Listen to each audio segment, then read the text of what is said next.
So I don't understand actually why we're talking about machines with emotions. Machines are imitating emotions, and that's what they're really excellent at. Welcome to CHATROG, where we explore the ethics of artificial intelligence. I'm Roger Steer, a corporate philosopher. Today, I'm joined by Dr. Gry Hasselbalch, a leading thinker on the ethical development and use of AI. She is a co-founder of dataethics.eu, has advised the EU's high-level expert group on AI, and is the author of a new book, Human Power: 7 Traits for the Politics of the AI Machine Age. Gry's book argues that while AI is powerful, what makes us human, our creativity, our emotions, our capacity for love, wisdom, and even defiance, must remain central to how we shape technology. Together, we'll explore these 7 traits one by one. Gry, welcome to CHATROG. Thank you for joining us. And thank you for inviting me. You're very welcome. Let me start by asking, what do you mean by human power? And why is it so urgent to reclaim it in the AI age? So when I wrote my book about human power, of course, it's in some way indirectly chatting with or having a conversation with the AI hype debate that we have at the moment. So looking at human power, my idea was, of course, to understand human power in the perspective and in the light of the immense amount of understanding and wisdom that we have in the more humanistic traditions. So literature, art, all the humanistic sciences, how do we understand traits of human power and human power as something that is unique and something that, in the way I wanted to kind of explore it, is to understand it on its own terms as something that is not necessarily the same as, for example, we're often told about superpowers. I see human power as something that is different and unique. And in a way, that's also a rebellion. You were asking, why is it important right now? Well, human power becomes very much almost like a rebellion against we could say, the tyranny of the algorithm that some might want to call it, because it's in many ways challenging AI power, for example, in its own very powerful way. So in a very broad sense, and then of course we can dig more into in terms of what are the traits of human power and why is it unique. Thank you. And I love the use of the word rebellion, because we'll talk in a little while about defiance, which is one of your 7 human traits that AI at the moment cannot show us, but who knows. So let's start off with creativity. AI now generates art, music, and even science. But you argue creativity remains uniquely human. How do we distinguish between machine output and true human creativity? Because our social media feeds are awash with one, the other, and hybrids. Yes, and isn't it tiring? It's So I like to ask the question, for example, right now we have so many of these music generators, for example, that have been trained on human music, and then they're claiming that whatever comes out is, when you prompt the machine to, for example, make a song that sounds like a Beatles song, then that is basically the same as human creativity. What I like to ask then is, and what I also ask in my book is, would AI be able to generate a Beatles song without Beatles? And I think it's a very good question, because in general, these AI machines are, one, they are nothing without the human power that they were actually trained on. Two, they cannot actually create anything new, because they can only act in terms of what they were trained on, and there we can get into then the scientific approach. But if we stay a little bit within the field of art and music, and where we usually talk about creativity, then the way in which for example, I come from a background of literature, but I also have a very strong connection with music. In my book, I talk to a composer that is composing music and so on and so forth. And the difference that I see is really in the human experience. So if you're, for example, listening to a song of Nina Simone, you have a connection with this musician, Nina Simone, and her act of and her existence in the 1950s segregated USA. And this is where the creativity between human beings they meet. And so if you're listening to an AI generated song, you might not be as humanly connected. And creativity really is something that exists between human beings. That's part of the way that I describe it in my book. But of course, there's many theories on also what creativity means in terms of, for example, the creative flow when an artist is or a composer is creating a piece of work. I remember it from writing the book. No, the human being gets into this thing you call a creative flow. It's not something that you can ever in a machine, you wouldn't be able to replicate or represent it. But it's a kind of state of being that you get into when you create. That's great. And I'm just wondering about the hybrid version. So I love taking photos on my iPhone when I'm about in the countryside. And then I use the algorithm to make the picture a bit better because I'm not a great photographer, and it sets all the right exposure and I can look at all the different filters. Do you see how do you see AI, if you like, assisting human creativity? Do you think that's something which is worthwhile and positive? Artists and scientists and whatever. And one of my key points is, of course, that creativity is a human trait in general, not only of artists and musicians. It's a process, no? So, and we all use tools. So, for example, when you talk about creative flows, a lot of people that have been studied in psychology, for example, artists, politicians, creative people, they always have these special tools that they use that will help them in their creative flow and not break the creative flow. And so, for example, when I'm in my book talked to this composer, we talked about the instrument that she used. And she was talking very much about, for example, for her, a Steinway piano was the perfect instrument to use because it kind of resonated with her way of exactly that creative flow moment, that process where she suddenly, and she would usually explain it, and this is very characteristic of creative people that talks about the flow, is that they kind of throw away everything they've learned and suddenly they get into this experience where the tools they use, the experience they have, everything kind of gets into a unity and becomes a whole. And then in the end, you have a product. But the very product is, of course, not, the piece of art, the piece of music that you write is not the is not creativity in itself. So I very much agree that you can find AI tools that somehow could help the artist, the scientist, whatever the human being to be creative in their own ways, if it's respectful of this kind of creative flow that I'm talking about in my book, for example, which there's a lot of psychological theories around this as well. But it really depends on what kind of tools that you use. Do you think there's a risk we become creatively lazy by outsourcing or trying to outsource imagination to machines? Yes, I think in that's that's I think almost obvious. And the problem is, of course, unfortunately, is that we as human beings we have a lot of powers, but we also tend to do, to be doing the things that are the easiest and the most convenient. And that is, of course, because we are, and we can get to that. We are beings of emotions and feelings, and we like to fulfill our needs and things. So if things can be a little bit easier, then very often we jump, I would say, to the easiest level. So I think the thing that I worry, I guess, most at the moment is not so much my own generation, but I worry very much about children nowadays, for example. And I think that we have had in our generations, we've had time and space in schools to be able to develop our creative abilities. There are, of course, spaces in schools that are less creative than others. But I think the very idea of, spending time, giving the brain time to work on things. And for example, if you have to write something, the very act of writing and putting your thoughts together is something that does entice creativity. So I do worry about outsourcing, not only what we do, de-skilling ourselves, but also in terms of what we get used to.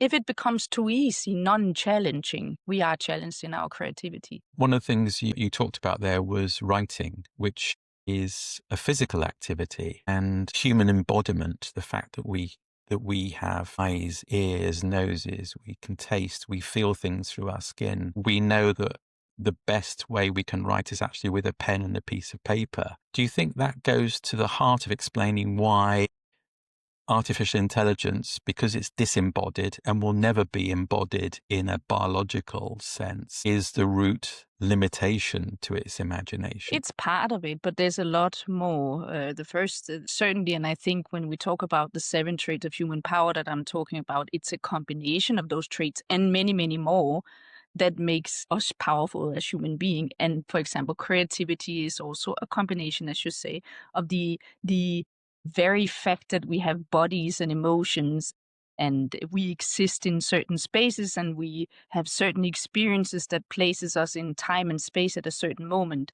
So part of it is the body, the very fact that you can experience and feel processes when you're working on processes. That is part of the creativity, certainly, no?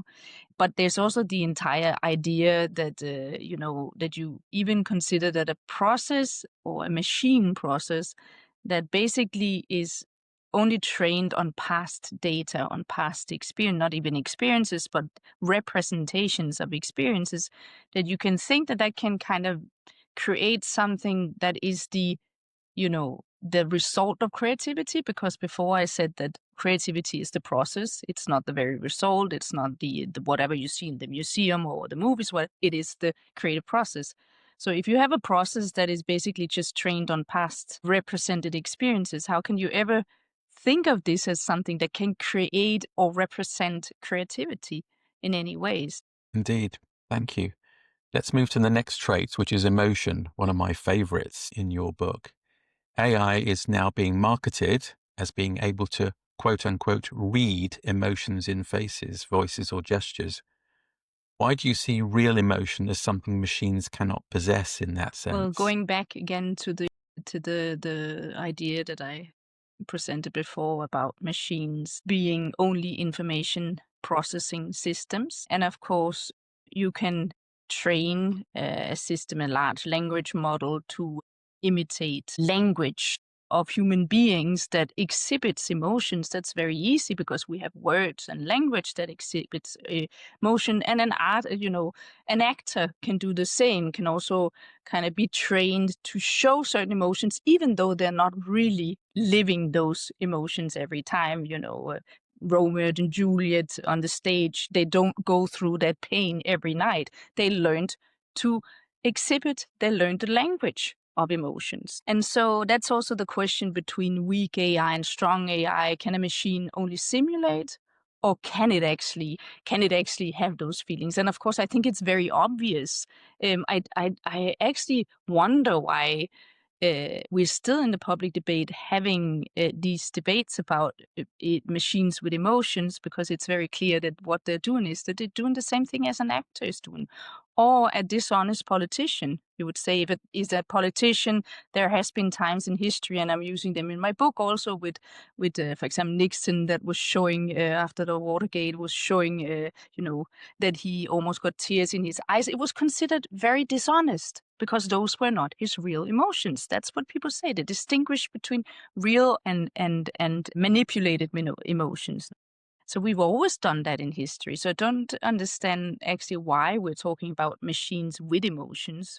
Machines are imitating emotions, and that's what they're really excellent at. And maybe, as you say, they're imitating fake emotions like Nixon's not Exactly. Well, crying. that is what and I don't even know if it's faking, because it's just a machine being designed to do what it does.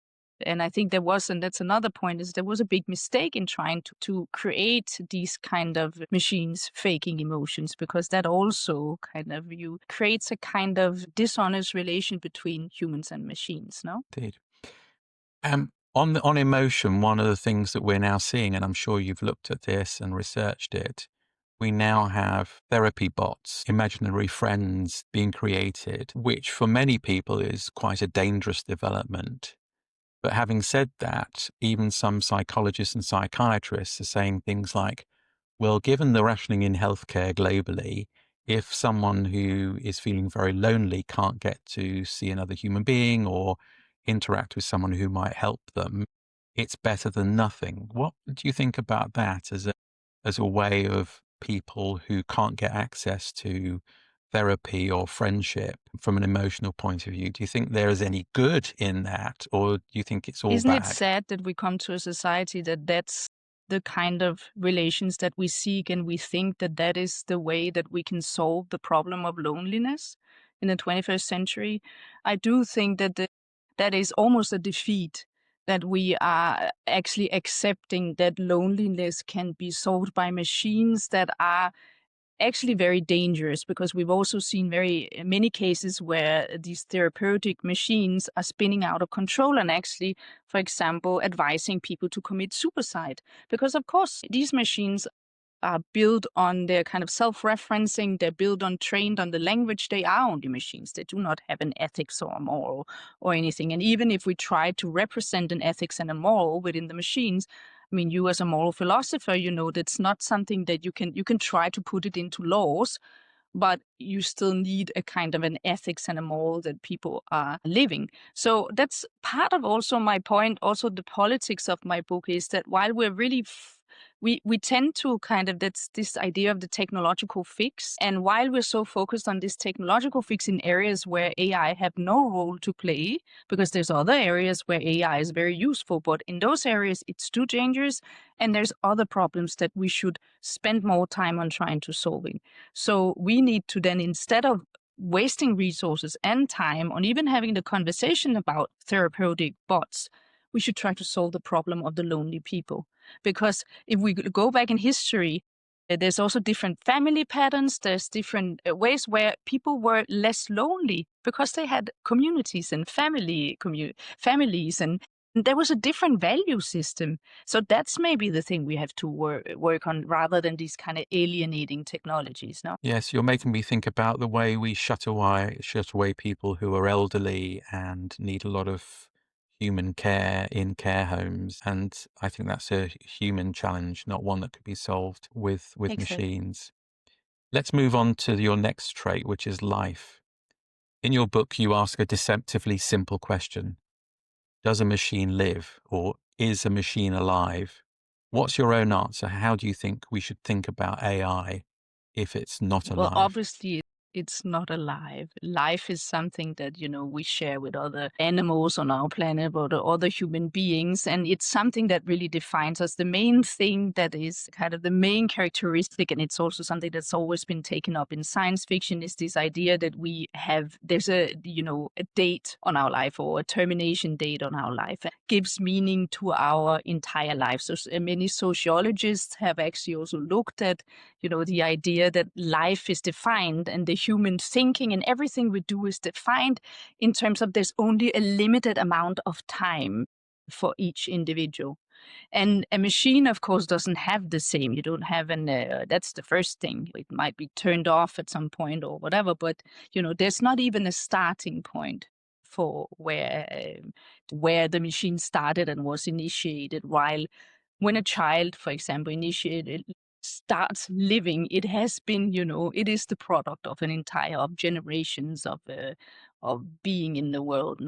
So of course there's Indeed, not only can a machine be turned off, it can be turned on again, whereas we can't, unless, of course, you believe in resurrection. So one of the dangers if we treat machines as if they're alive, the whole anthropomorphization issue, does that risk diminishing our respect for actual human life? And we just talked about the way that we send vulnerable elderly relatives into care homes. What's your view on there that? is this kind of cynicism around I find it like a disrespect to human life, and I like that you mentioned the idea of exactly the lack of humane approach to vulnerable individuals in society, no? And I think there is, of course, it's a, as I said, my point of departure of my book was this idea of disrespect to human life. Because if you start, for example, even in the context of human rights frameworks, we have started hearing about, if we start considering AI or AI agents as something that is similar to human life, we might also need to respect it in the similar way. And we need to prioritize the AI systems in similar ways. And that at the same time will mean devaluing, because then you at the same time are comparing human life with artificial life, if you want to call that. So it's a question also of the kind of the value systems that we work with when we're dealing with these technologies. No? Yes, it's a good point. And you mentioned how we might treat AI and other machines if we thought they were alive. But I'm quite pessimistic about that because we treat other life forms with absolute cruelty. I mean, vegans would argue the way we treat other animals is appalling. So there's no chance if, if ever people believe that AI became super intelligent, that we would treat it any differently from cattle or sheep. But there we go. Okay, let's move on to intuition. As a philosopher, I love this one as well because intuition is something that many people experience, and yet we find it really difficult to explain in any scientific way. For me, as a philosopher, I like to think of logic, feelings, or reason, feelings, and intuition as three parts of the decision-making process that I go through, that I teach people and groups to go through in decisions. So you say that intuition is central to human decision-making. How does this differ from what machines are actually doing when they predict outcomes? Well, it's not only central, but it's different. So the way I describe, for example, and you mentioned how, and it's also it's one of my favorite chapters in my book also, and the area that I find most interesting. And I'm not the only one. Philosophers, sociologists, scientists have thought about intuition as something particular about, and here's the interesting thing about it, as a different kind of, I would say, a perceptive kind of a different perceptive apparatus, if you would call it like that. So different from, for example, so intuition is also something that is often criticized as a kind of a bias in human decision making, because of course, as now there's the famous Kahneman that wrote about noise, a flaw, or intuition as a flaw in human judgment. And the idea was, again, this idea that intuition is basically just, and here, this is not the way I see it, but according to Kahneman and others, intuition is basically just the human brain processing information very, very fast, because we have to be able to do that sometimes. For example, if you drive down the street and a cat is running across the street, you have to think really fast. So you have to use your intuition. And he opposes this thinking fast with the very logical, as you said, like approach when you kind of rationally make decisions based on long thinking and reflection. And so, of course, according to him, the idea would be that the best thing you could do was then having a very fast algorithm that could do the same thing as the intuitive human being. So that is a kind of, I think, is a very reductive way of understanding intuition. So if you look at intuition, for example, in sociology, then there's someone like Gry Hasselbalch who thought of intuition as this kind of way of understanding the whole from the little bits at the same time.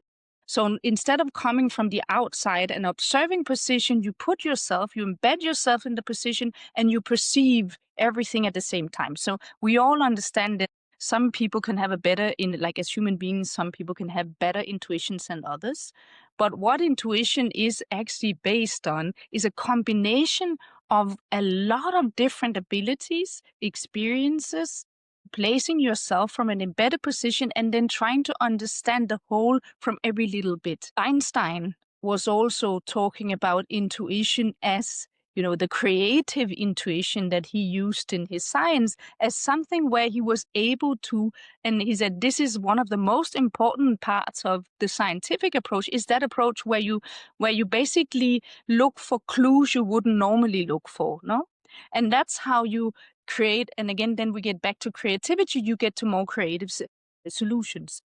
If you look at intuition as something particularly human, and I'm not talking about, mystic hunches where you can see ghosts or whatever, as human intuition has also often been presented like, but as as more of a different perceptive approach where you embed yourself in the problem that you want to understand, and you are able to combine everything, also things that are maybe contrary and clues that might not on the top of your head lead to whatever. It wouldn't be the most obvious clue. Then you have an intuitive approach. I like to use, for example, the idea of different kind of detectives. So we have Sherlock Holmes that uses this very traditional, he goes from clues to clue. He chooses whatever mystery to solve that he finds interesting. While you have other detectives that are more kind of pro. I used one of an Italian detective called Guido Pronetti, who's really interested in the social and ethical implication of his cases, very interested in the people of the cases he's solving. And they both, Sherlock Holmes is an excellent detective. He reaches goals just like an AI solving a mystery. But he doesn't really care about the people he's solving a mystery for. He doesn't care the social implications. He's just interested in the game. While this other detective has a more humane method of placing himself and understanding the situation. Both reaching the same goal in different ways. And maybe we want to combine the two detectives, the two different forms of approaching a problem. But it doesn't mean that one is more important than the other. And so my main point about intuition also in my book is to say that, okay, but we can have both at the same time, and there's not one that needs to be replaced by the other, because the intuitive approach of a machine does not compare to the intuition of a human being. Indeed. And as you were saying that, I was wondering about, you've worked a lot in AI governance and oversight. And one of the things I've found is that a lot of people think they are supremely rational and data-driven, and they're not, because we're not very good at binary thinking. We don't have the capacity to absorb and analyze huge data sets, which is what AI is good at. And yet we ignore the humanity of emotion and intuition in our decision making. It's crazy. I mean, do you see that in your work that you've actually undertaken in terms of data ethics and the governance of AI? And that's actually the core to the reason why I wrote my book, was this idea exactly that we kind of claim and also that we don't understand that is what the machine can do. That is what the machine can help us with. But and instead of wasting time and resources on replacing exactly those kind of things that makes us most powerful, like our intuitive powers, because you're certainly right that yes, if we claim that we are more, objective or non-biased or whatever than the machine, then that's a problem. But on the other hand, also, if we have a machine that is claimed to be understanding the entire ethical history of humankind and being able to represent this and make a judgment based on that, that is an incredibly reductive understanding of what our true powers are. No? So it's a question of combining. So you really hit it. It was spot on, that view of yours right now. Thank you for that. Let's move on to another one. I mean, I love all of your traits, but I love the most, I think. I'm happy to hear that. It seems the least quantifiable of the 7 traits. And it's actually, I mean, there's so many jokes around how much do you love me? And the answer is I won't find out until we divorce between a married couple. So why do you see it as central to human power in the AI age? And I think there's a broader context to this, but I'm interested in your answer before I ask a subject. So when we think about love, we often think about this, and also I use a lot of examples in my book as well, these love stories throughout history, Mr. Darcy and Elizabeth Bennet from Pride and Prejudice. We all know that story, or all kinds of stories, Romeo and Juliet and these things. And often when we read it, we like them because these are nice stories about these emotions. So love is about emotions and two human beings that are meeting each other and so on and so forth. The point is, all of these stories is all about social etiquette. What is allowed? What can you do? How do you create a social contract between human beings? And very often the message in many of these stories is that, of course, there's a lot of pressure from the outside in terms of what you're allowed to do and what you're not allowed to do. In the AI age, I think that we are increasing it. That goes back to all the kind of different conversations we've had until now. So we are increasingly basing our social contract, and that's also in politics, on these kind of very cynic relations between human beings. This very cynic, and this is also the original idea about a quote social contract, is I give you something, you give me something back, and we write a contract. And so the reason why I'm introducing this idea of love is to say that there is something fundamentally humanly positive about love that is always challenging this idea of the social contract. The same with Elizabeth Bennet and Mr. Darcy. They're in a reality at a time where, it's all about, being in the same social class and whatever. And they are at the same time challenging this because there is this emotion about trying to see, and that's also if you read the book, it's about slowly they start seeing each other. And when I was kind of thinking about the whole idea about love in the AI machine age, I was also looking and very much embedded in the geopolitics of AI, for example, that has become very intertwined with geopolitics in general. So when we look at the debate about AI, it's all about, how can we dominate in the AI field? How can we get profit out of this? It wasn't about, how can we create a loving, emotional politics that somehow, where we treat people in different ways, where we try to understand each other across borders. It was, and I feel that it's almost embedded in this very, as I said again, cynical approach to what is human power.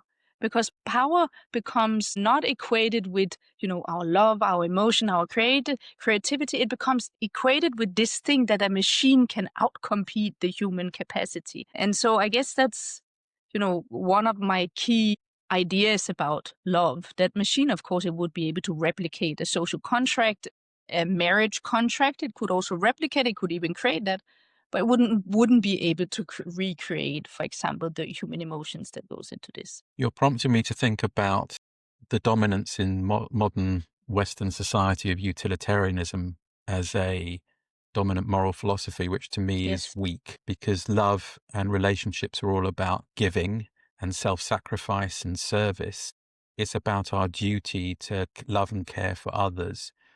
And I'm just wondering if you think it's inevitable that because of this quite recent shift away from what we owe each other to what we demand from each other, that this perhaps is something that not only we're trying AI to substitute humanity with, but actually it's a real failing for humanity in our desire to have these utilitarian contracts of, I'll do business with you if we can both benefit. If we can't, we won't. I mean, what an appalling dystopia this is. I What's your view completely on agree. that? And that is because we are trying to translate our morals and our ethics into machines.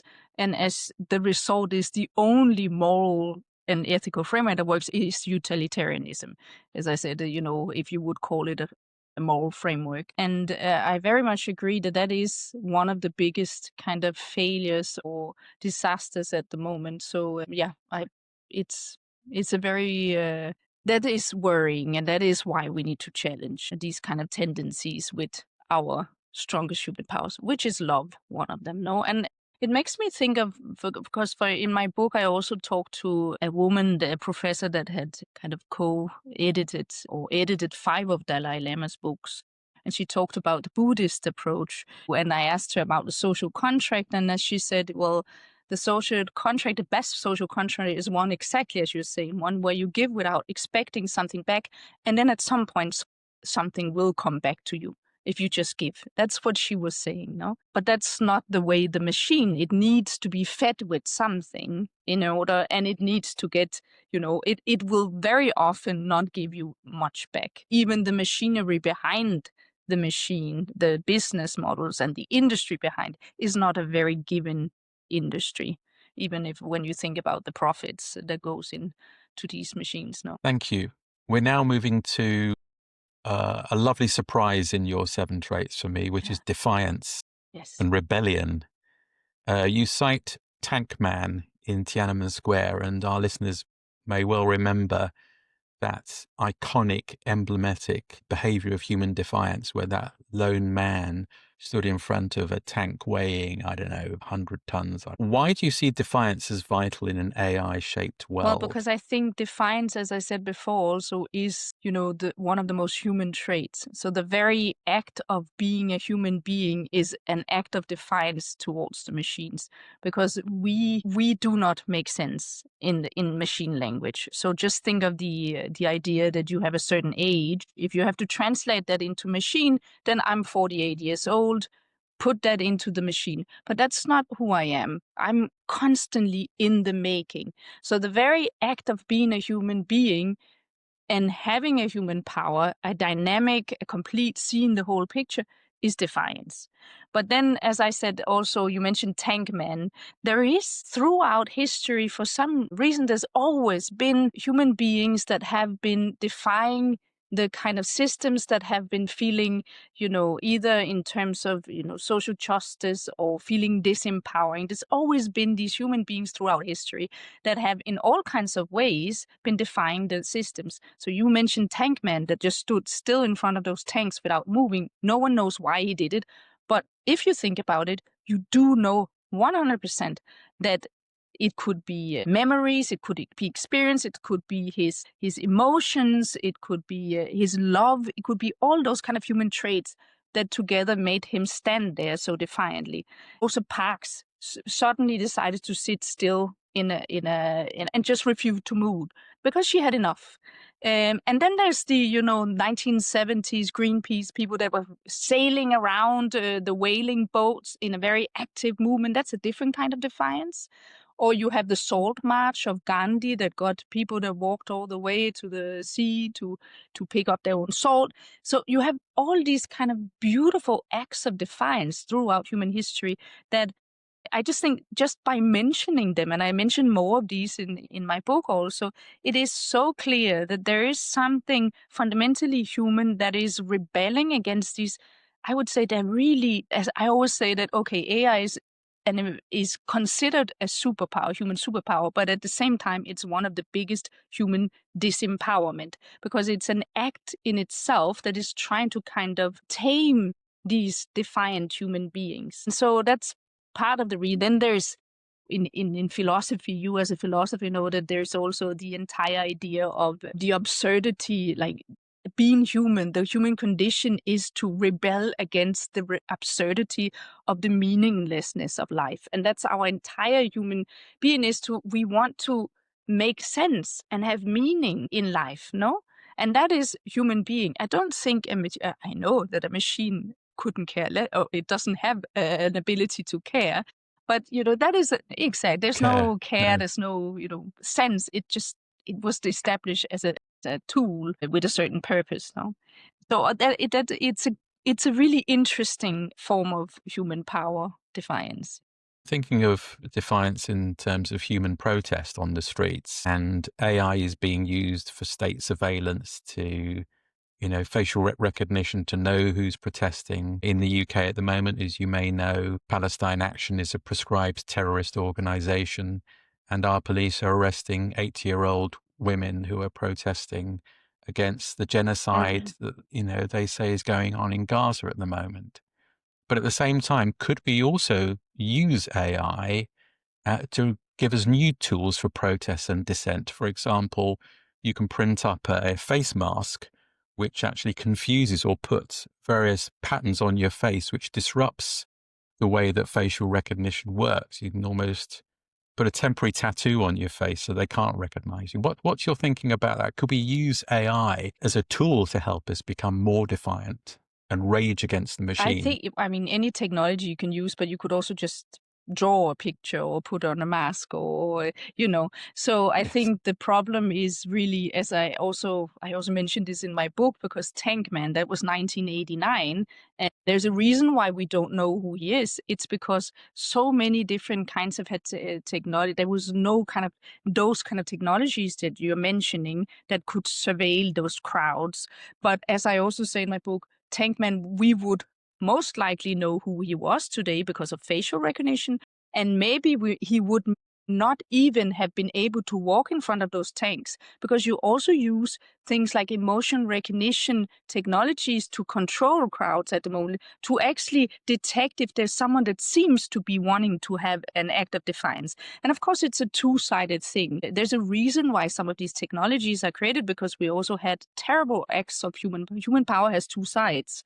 It does also have the gruesome side of wanting to, terrorist attacks and wanting to hurt other people, dominate, profit, exploit, and so on and so forth. But the problem is then that you then deploy these technologies in ways that at the same time are, of course, also, limiting the forms of human power that will help us get beyond those kind of moments in history. And as you say, we are in a very critical moment where we see both forms of power, and maybe the negative form of power has better conditions and at the moment than the kind of more the real human power that I'm describing in my book. Thank you.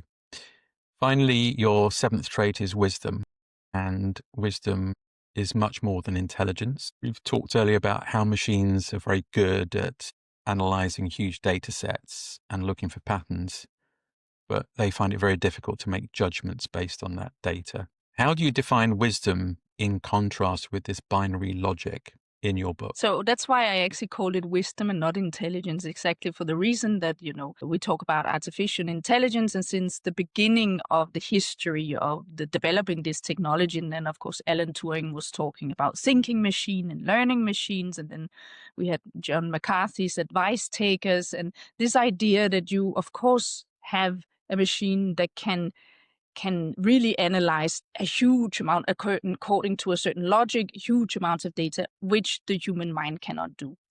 But if you look through history, that's why I use the term wisdom. The depiction, for example, from a humanistic perspective of wisdom is very different from just the accumulation of knowledge. We have libraries for the accumulation of knowledge, for example, but they can still burn down, like the Library of Alexandria. So I look and I try to look at what wisdom has meant throughout history. And there's some very specific characteristics about wisdom and how we describe it. So, one is, for example, wisdom or a wise human being is never described without also describing their ability to teach others, for example.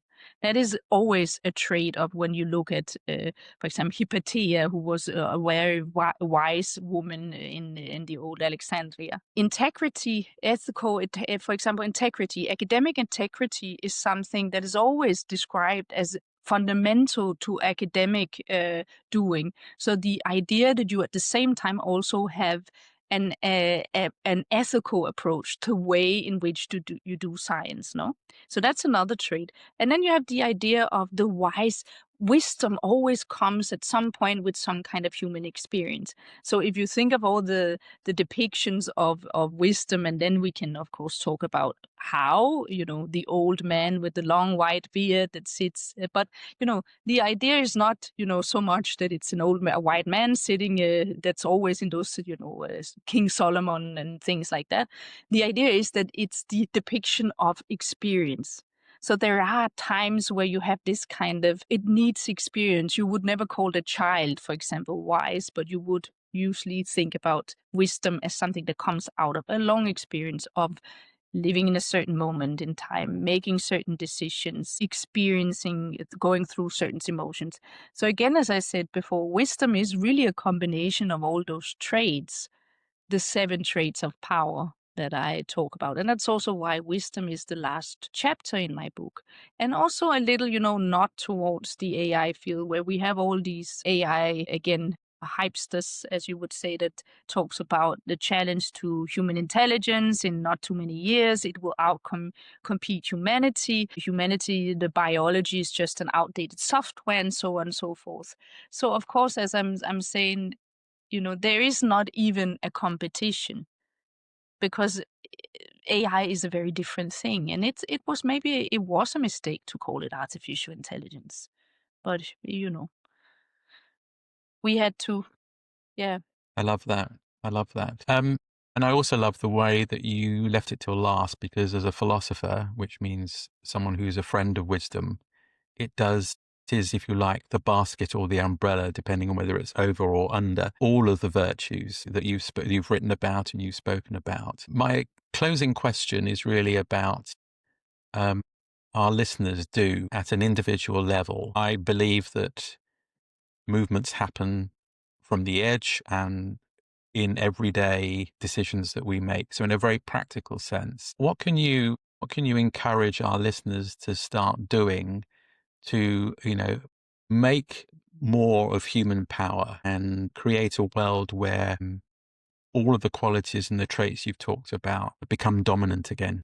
Well, it's something, as I said, it's something you can do in your everyday life just by emphasizing. For example, if you take something like love, then you spend an extra time with the elderly person that is walking on the street that is by themselves, or all those kind of things. You give love, you give, and you don't expect to take it back. No, but in terms of chatbots, which is the big thing when we talk about AI, everyone is referring to, actually at the moment, referring to generative AI, although that is not all that AI is. I think it's really, really important that we try to push back a little bit against this, because what we're actually doing when we are out, sourcing the writing, for example, and it depends on what, but creative writing, things like this. If we outsource that to these machines, we are de-skilling ourselves at the same time.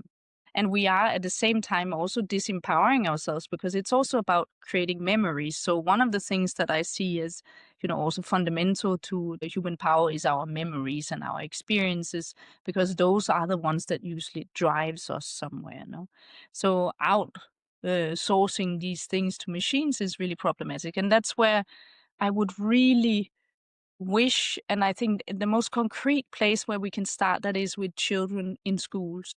So, for example, my child's teacher has decided that they have to turn in all their essays in writing because, as she says, she wants to protect their learning experience. And I think we really have a responsibility to say, they're not ready. We have a generation that needs to get the same skills that we have in terms of to be able to use these machines. And then in the very end, I mean, ask from our politicians to support I always use the example of how the investments in AI have been rising steadily because we're told that it's solutions to all our problems, while at the same time, over the last 10 years, investments in cultural services all over the world, these are numbers from the OECD, are drastically falling. And so, if I was to suggest something, it's like to ask to invest in these cultural services, because that is where, cultural services, you were also asking about chatbots that are used as a therapist. No, we rather want to invest in initiatives that are tackling the loneliness of the 21st century in very humane ways rather than replacing these things with robots. So that's a question about what we should demand. And I think every human being, it's so obvious what our human powers are. We know when we do good and we know when we do bad. You know it like intuitively when you're doing something selfish, So be less selfish in our everyday life. That's also a good suggestion if it's possible. No? I love that. We have real difficulty in defining consciousness. It's even more difficult to define conscience, as you've just said. Gry, thank you for being such a brilliant guest on CHATROG and giving us such fascinating insights into the 7 traits. In terms of a brief summary for, the takeouts for us, defiance is a key part of being human, which AI can never replicate. But AI and its surveillance and emotion reading capabilities might well have prevented Tank Man in Tiananmen Square ever making that world-famous act of defiance. Possibly the most important thing to remember: when artificially intelligent machines appear to show emotions, they are imitating us. They are actors. And finally, related to that, machines will never really love. They can recreate the social contract, even the marriage contract, but they will never really have a relationship with you.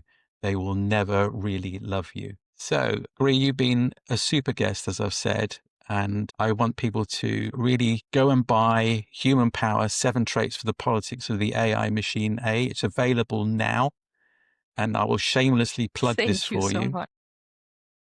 And you've been a super You're very host. welcome. And to our audience, bless you. Well, thank you. We are new at this, so any feedback you can give us to make this a better experience for you as the guest and for our audience, that would be welcome. To our audience, thank you for listening. Thank you for downloading this. This is available both as audio and video in all the usual places. If you are normally a listener but would like to actually watch the conversation, search for CHATROG on YouTube. Or if you'd like to listen to it at the gym or going to work, walking in the countryside, please subscribe on Spotify and Apple. We really appreciate all feedback. For us, it's a gift. And it helps enormously with the algorithm, if I dare say that. If you like and subscribed to the podcast, if you feel so moved, please leave us a 5-star review. Join us next time as we continue the CHATROG question, which is not just out to find out how we're using AI, but how we ought to be using AI for a better future for us and for all life on Earth.